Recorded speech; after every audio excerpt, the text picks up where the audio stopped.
Hey, my name is King. So I finally had the chance to see the new Look Back film, an anime film based on the manga of the same name by Tatsuki Fujimoto, the author of Chainsaw Man. And I want to talk about it. Now, truth be told, I've never been the biggest fan of Tatsuki Fujimoto. Everything I've seen that's been adapted from his work, I've enjoyed, but I didn't really know what to expect going into this because Look Back seemed like such a different thing from anything I've ever seen from him before. But I was still excited, so I went on over to the theater and I really loved this movie. Now, as I talk about this, I'm going to break this up into two sections, kind of, where the first is me going to be talking about this non-spoiler, and then the second half I'll actually be going into, I guess, understanding the film from the perspective of Tatsuki Fujimoto's life, and to do that, we will have to actually talk about what happens in the movie. So this film was produced by Studio Durian, and I have never heard of them. I don't think anyone really has. It seems like so far they've only done things like small shorts up until now based on what I could find, but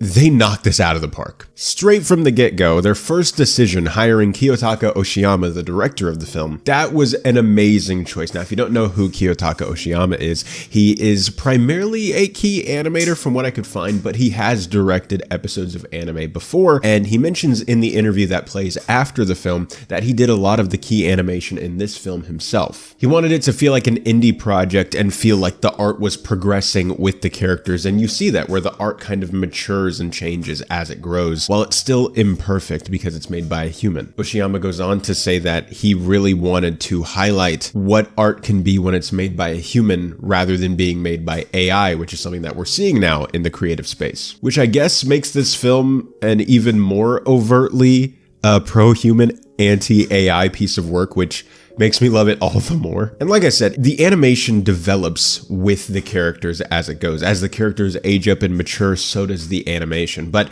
the imperfections stay throughout, feeling almost as if Fujino, the protagonist of the story, drew this movie herself. And the same thing goes for the background art, where it feels like something Kyomoto, the other main character of this movie, also painted or made. The music in this film is also beautiful. Most of it, and give me some slack here, I was mainly focusing on the film, but I did notice the music to a degree, and it felt primarily like it was really just a piano. Every now and then I picked out a larger piece of music with more instruments, but a lot of this just felt like a basic piano, almost as if it was played by one artist sitting in the room right next to you, which is how the director refers to it in the interview. And it makes it this really cozy feeling film, all the way from the animation to the voice performances, which I'll talk about in a second, to the music. Everything feels like it was made by the least amount of people it could have been made by to make this feel like a really intimate project. Voice performance-wise, Yumi Kawai and Mizuki Yoshida's performance carried the film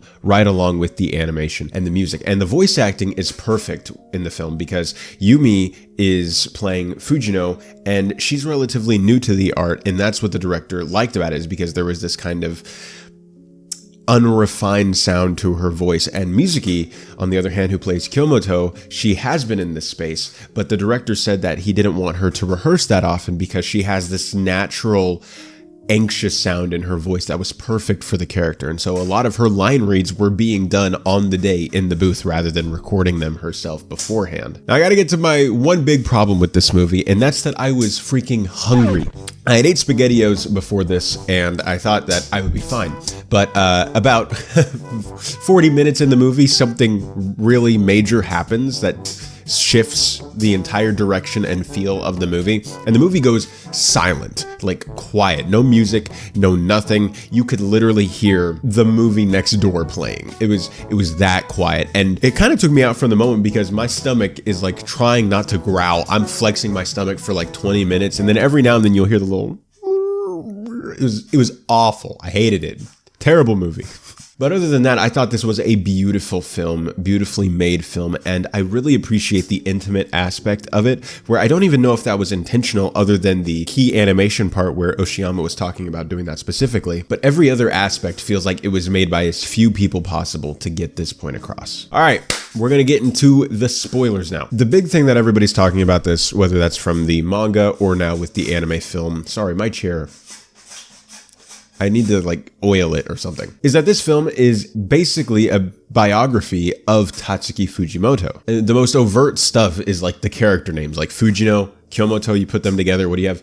Fujimoto. Fujino is the manga artist, Kyomoto the background artist, the two halves of Fujimoto, because Fujimoto, at a young age, attended painting classes with his grandparents to practice oil painting, which looks very much like the background arts that you see in this film. And I think that that's a really fascinating take, not only just having himself split into two different characters, but also exploring it through a different gender from himself. And when I recontextualize the movie in that perspective, because I'll be honest, there's not really a plot beat arcs that people are going through. Like, it's not like a typical story. And that's what kind of made it feel a little unfulfilling when I first saw it, because I was like, yeah, I enjoyed all of what I saw and I had emotions that I felt, and I can tell that it was beautifully made. But why did these things happen the way that they did? I found myself asking that over and over. Why?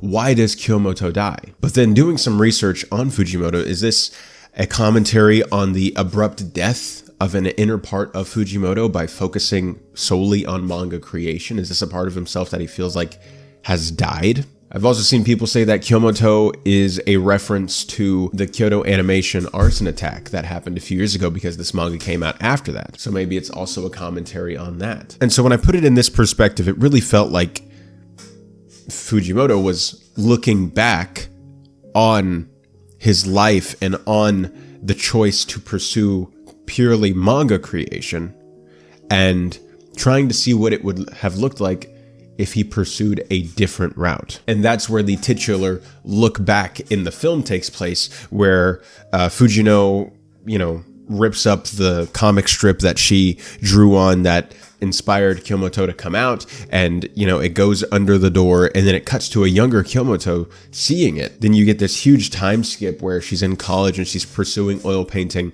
and then when the guy comes to attack the school where she dies originally, Fujimoto intervenes and attacks the guy and stops him. And then they are like, hey, are you that person from elementary school who drew those manga strips? I love those were great.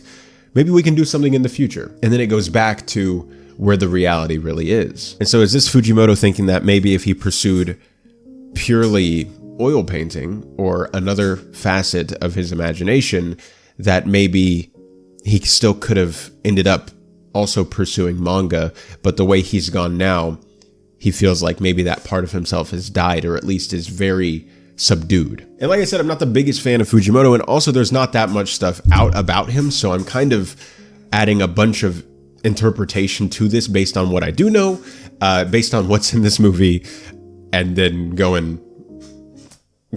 And then after this, there's a scene where Fujino is remembering her life with Kyomoto when they were best friends in elementary school, middle school, and all the way through high school. And at one point, Fujino is complaining about art. She's like, oh, art, it sucks because you spend all this time on it and you can barely, make it any further than you were when you started that day. Kind of saying it as if it's like this meaningless practice that just like wastes her time and she doesn't like. And then Kyomoto asks her really the question of the film, which is, well, then why do you draw? And in the moment, I was just thinking about it from a Fujino perspective, but Fujino doesn't answer the question. And then I realized afterward that that was a question not to specifically Fujino, but also to Fujimoto and to the audience themselves. Because often artists complain and seem to hate about what they do, but they continue to do it and act as if they can't live without it. So why is that? Is it due to self-loathing that many people have for themselves, and toiling away at an artistic craft is akin to searching their deepest, darkest parts of themselves, meaning that they have to spend so much time with the parts of themselves that they hate the most? And so they hate that aspect of it, but they can't help it. Something I remember growing up, I remember this quote. I forget who said it, but I heard that to make art is to suffer. And then you share your suffering with the rest of the world to see what they make of it. I've never forgotten that quote. And that quote just kept flooding my mind as I was thinking about this film, and thinking about my own work. Like, why it's so hard sometimes, and sometimes it feels like, it's meaningless, or I'm so unmotivated to do it. And it's like, if if I really cared, wouldn't I be doing it? And it's like, well, I do still really care. But like, why does it seem like I hate it sometimes? And I don't know if there's a straightforward answer. And this is where I get to the incomplete masterpiece portion, where after learning what I've learned about this film and all the commentary, I really see this as a masterpiece, where in just a few, like 100 and something pages or just a 60-minute film, Fujimoto has essentially told his story and asked the questions he wants to ask. But something feels missing. And I don't know what that missing piece is. And I don't know if Fujimoto knows. And perhaps maybe that missing feeling is exactly how we're supposed to feel, because that's how Fujimoto feels. Maybe this missing feeling is intentional. Now, I feel like I could be wrong on almost everything because I don't know that much about Fujimoto, other than really that he's the author of Chainsaw Man. I mean, I feel like that's what most people know him for. Which this film does have an abundance of Easter eggs throughout, one of them being a great montage of Fujino writing her mangas and then putting them on the shelves, and the volumes look like Chainsaw Man volume covers, and I thought that was really cool. As I worked on this video, I found myself appreciating Look Back more and more, and I guess you could say the more I looked back on it, the more I loved it.